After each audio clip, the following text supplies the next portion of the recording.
What do we know about the Fuji X-T4, the upcoming camera from Fuji, next in line? Will it even be called the X-T4? Flippy screen, 6K, all that coming up. So one of the first confirmed rumors that we know are absolutely to be true is the flip out screen. Now this has caused some controversy among the photographers who prefer the actual screen that's on the X-T3 right now, because it just flips out and you can discreetly shoot. The problem with that for us videographers, as like right now I'm looking up at the monitor that I have connected to the X-T3, there's no way for me to be portable and just flip out a screen. I have to attach a monitor and then it just becomes a hassle. It adds weight, I have to put a battery on the monitor. It's just a big hassle. Flip out screen should just be the standard. I apologize. I know that photographers are upset about it. Not all photographers, but I have seen a lot. And I think the reason why Fuji have done this is because they want to attract the upcoming hybrid market.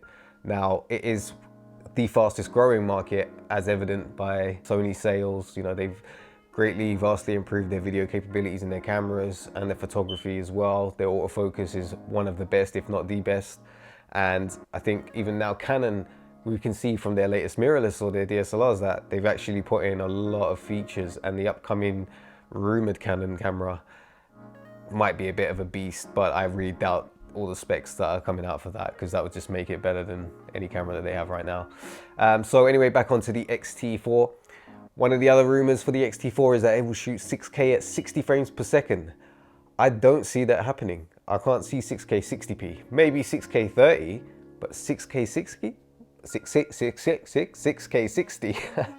Yeah, I'm just not seeing it, sorry. No, probably, well, I mean, a H.265 is probably a very compressed code. I just can't see it happening, sorry, it's not gonna happen. 6K 30, maybe at the max, and then we'll have 4K. I would rather have 4K 120 frames per second, to be honest with you.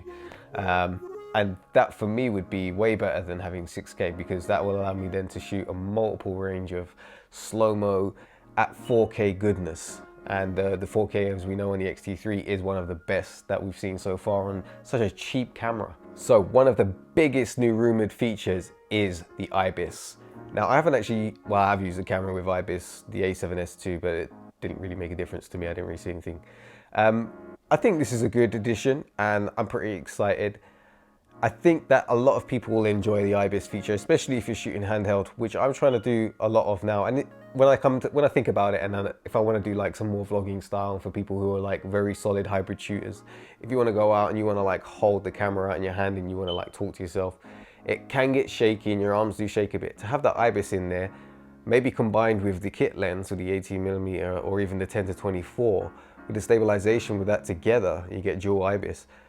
You could have really, really good stabilization results and really smooth video. And maybe there might even be some electronic stabilization added in there that you could turn on or turn off. How good Fuji's electronic IS is, I haven't got a clue. But if it's anything like Canon's, which I absolutely hate, then I'd rather just turn it off. One of the other featured rumors is that it might have an anamorphic mode. I can see this, I can actually see this. I think the anamorphic is a good addition, and they're getting in line with Panasonic cameras. And it's really interesting how quickly Fuji have managed to like catch up with these other companies and really put themselves on the door here. And plus with their color science, we're really getting into an interesting brand here. And I would love to see Fuji maybe release like a small little cine cam. I would love to have the Fuji colors at maybe like 13 to 14 stops of dynamic range even. So come on Fuji, let's give us something.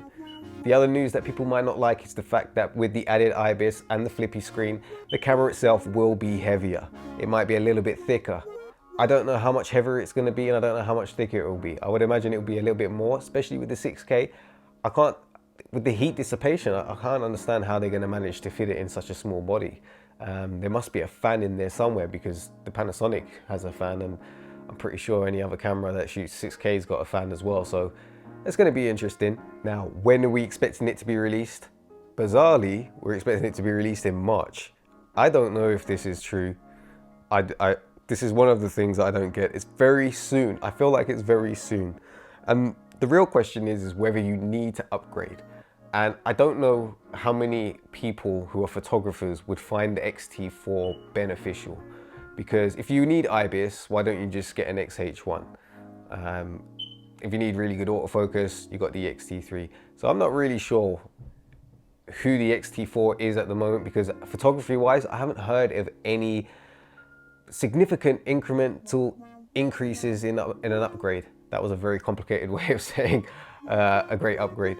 I just don't see any upgrades for photographers. For filmmakers though, the XT4 is looking like a certain trade-in for your XT3s, and if it's around the same price or whatever, then I might have to trade in mine to get it, because having to not use a monitor is a massive thing for me. And it was, to be honest with you, it's my only complaint about the XT3. The flip out screen, you miss it so much. When I use the GH series, when I use Canon cameras, it's just something that once you have it there, you just sort of, you get used to having it, and you're quickly able to make changes, especially like right now, I could tap on the screen and change an adjustment setting, see what I look like. That for me is the biggest feature of the XT4. So apparently the Fuji XT4 might not even be called the XT4, it might be called the XT5 or another number. That's because of the number 4 is unlucky. And whether this is true or not, whether they'll skip it and go to like maybe a 3S or a 3X or a XT5 or something, I don't know. It's a weird situation.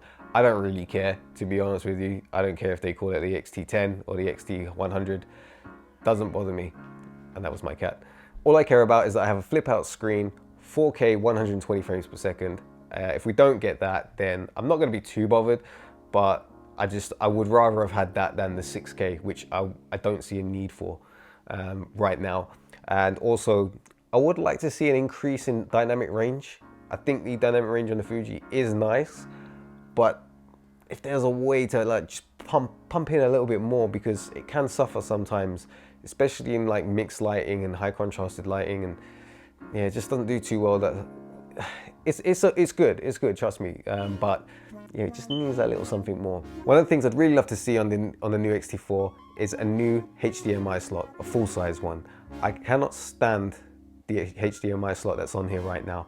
I've broken about 20 cables and it's cost me so much money. I just don't want to spend any more money on them because they're so flimsy and I hate them so much. But yeah, so that's all the rumors that we know for the Fuji XT4.